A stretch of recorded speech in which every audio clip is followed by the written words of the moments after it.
जय हिंद दोस्तों।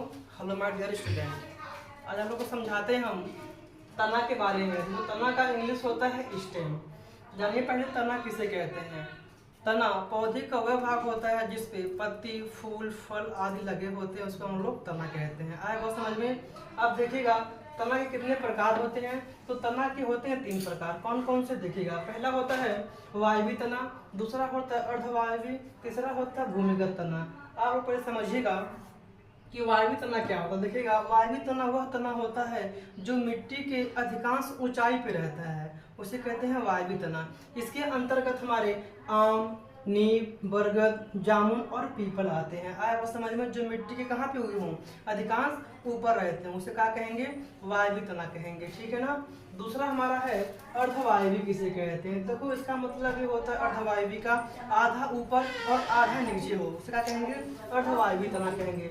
जैसे देखिएगा पहला हमारा है जलकुंभी और घास। देखिएगा इसे मान लीजिए जलकुंभी जो होती है ये पानी के सतहों पे तैरती रहती है।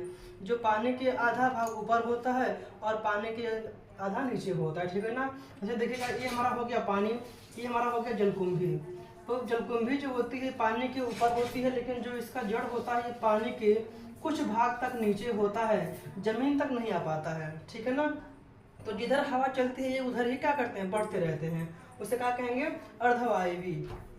इसमें क्या आएगा हमारा जलकुंभी। दूसरा क्या है घास। देखिए घास जो होता है ये मिट्टी के अंदर कुछ भाग तक केवल रहते हैं, मिट्टी के केवल कुछ भाग तक अंदर रहते हैं, बाकी शेष भाग क्या होता है मिट्टी के ऊपर रहता है, उसे हम लोग क्या कहेंगे, घास। ये किसमें हमारा आता है, अर्धवायवीय तना के अंतर्गत। आया बात समझ में आप लोगों को। तीसरा हमारा है भूमिगत तना किसे कहते हैं। देखिए भूमिगत तना वह तना होता है जो भूमि के अंदर रहता है। ठीक है ना। जैसे आलू, अदरक, लहसुन, प्याज, ये सब किस में आएंगे, तो भूमिगत तना के अंतर्गत आते हैं। ठीक है ना। आप जानते होंगे आलू, आलू का जो पत्ती होता है क्या होता है, मिट्टियों के ऊपर होता है। ठीक है ना। लेकिन जो इसका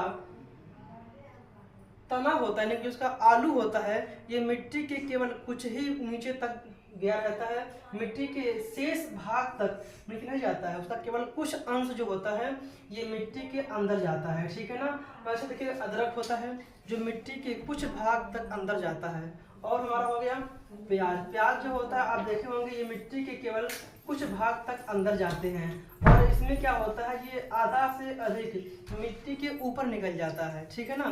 तो सब किसमें आते हैं, इस हमारे भूमिगत तना के अंतर्गत आए हैं। ठीक है ना।